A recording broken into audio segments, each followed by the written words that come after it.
Today I'm going to start with reading because I think that's the most fun. I've got some really fun Easter stories for you, and so I'm going to start today. If you don't do anything else today, I want you to hear my fun Easter stories. Okay, the first one we're going to read is The Rabbit's Adventure. This is written by Betty Wren Wright and illustrated by Maggie Swanson. That means Betty Wren White wrote the story, the words, and Maggie Swanson drew those pretty pictures. There was a fine young rabbit growing big and strong in the woods. He nibbled grass in the shade of the jack-in-the-pulpit leaves, and sometimes in the cool, bright night he danced in a field of wild orchids. It was his second springtime. His mother told stories to him and his brothers and sisters. "There is a rabbit," she said, "who goes to every house in the springtime, when the world is new and sparkling as it is now. The rabbit brings gifts of colored eggs brighter than any robin's, and candy sweeter than clover. Everyone loves him." She spoke with great pride. The young rabbit felt proud, too, as he listened. "How brave this wonderful rabbit must be," he thought, "to leave the shelter of the woods and hop right up to the door of a house where people live."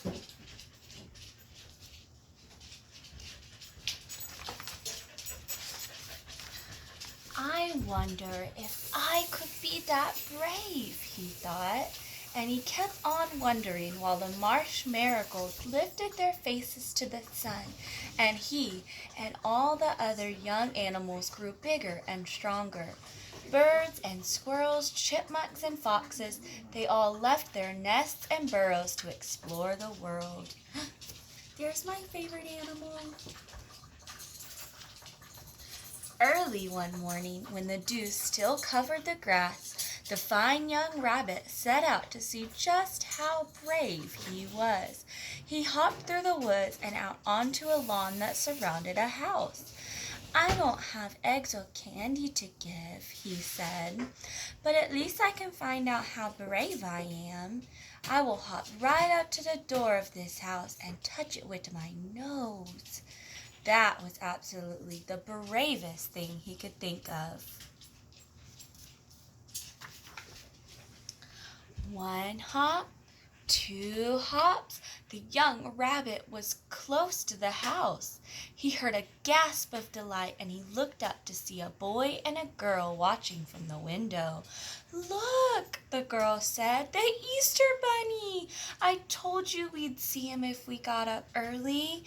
Even though he knew it wasn't true, the young rabbit couldn't help being pleased. 3 hops, 4 hops, on he went.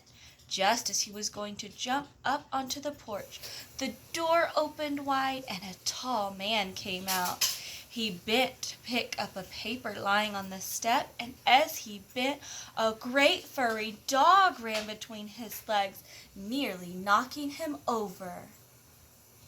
Uh-oh. Do you remember our nonfiction book about rabbits? Do dogs try to get rabbits? They do. Woof! Woof! The dog's bark seemed as loud as thunder. The young rabbit leaped high into the air and came down running. He fairly flew across the grass. The big dog raced after him, and the rabbit could hear the man shouting and the children calling out.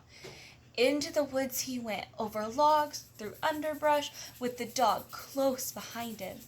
Then, just as it seemed he could run no more, he saw a small hole in the base of an oak tree, and he leaped into it. "Safe!" he panted. "Oh, I'm safe!" But his heart beat very hard, and he trembled terribly. Long after the big dog gave up and went home. It was the most frightening thing that had ever happened to the young rabbit. He had been in great danger. He had not touched the door of the house with his nose. Worst of all, he knew in his heart that he would never be brave enough to try again. He felt very small and very lonely, as if all the great brave rabbits of the world had hopped by and left him behind. Finally, when the sun was high, the young rabbit came out of the hole, peering first to the right and then to the left.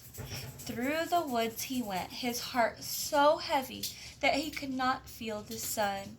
The violets nodded at him, but he didn't see them, and the breeze unnoticed playfully ruffled his fur. Suddenly he began to tremble again, for he heard voices ahead. Then he realized that in his sadness he had wandered very close to the house where the children lived with the big furry dog. He crouched under a lilac bush at the edge of the lawn and listened.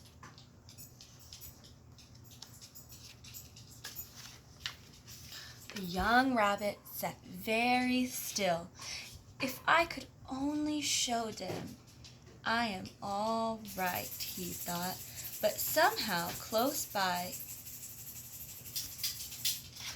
oh,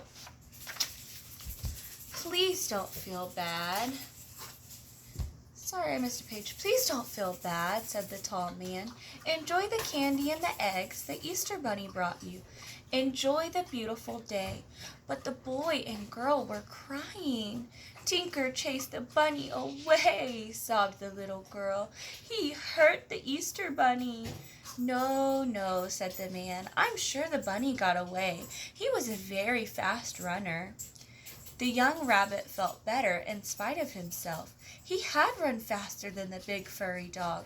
That was something. Poor bunny, cried the little girl. The boy said, I bet he'll never come back. The tall man looked from one to the other, clearly wondering what he should do.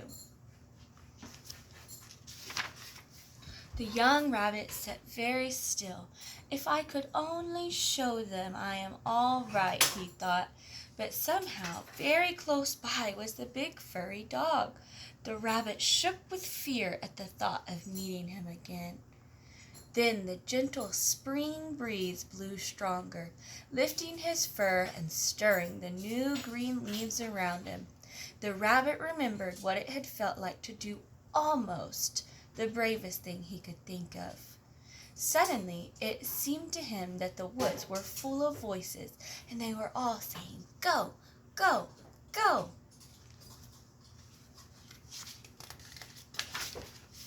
Before he knew it, he had hopped from under the lilac bush. 1 hop, 2 hops, then more. In full sight of the children and the man, he hopped along the edge of the lawn. Look, shouted the boy, there he is. He's all right, exclaimed the little girl. Oh, I'm so glad. I told you, said the man. He sounded glad too.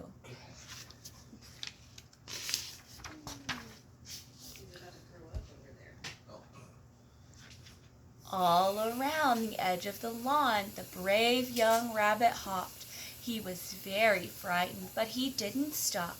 At last, when the big dog appeared around the corner of the house, the rabbit turned quickly into the bushes and ran away very fast. With the laughter of the children in his ears, he ran and he ran until he reached his home burrow, where his mother was once more telling their favorite story to his brothers and sisters. There is a rabbit who visits every house in the springtime, she said, and everyone loves him. I know, the fine young rabbit whispered to himself. Then he nestled very close to his mother's side to hear the rest of the story. The end. All right, thank you guys for listening. I've got one more coming to you.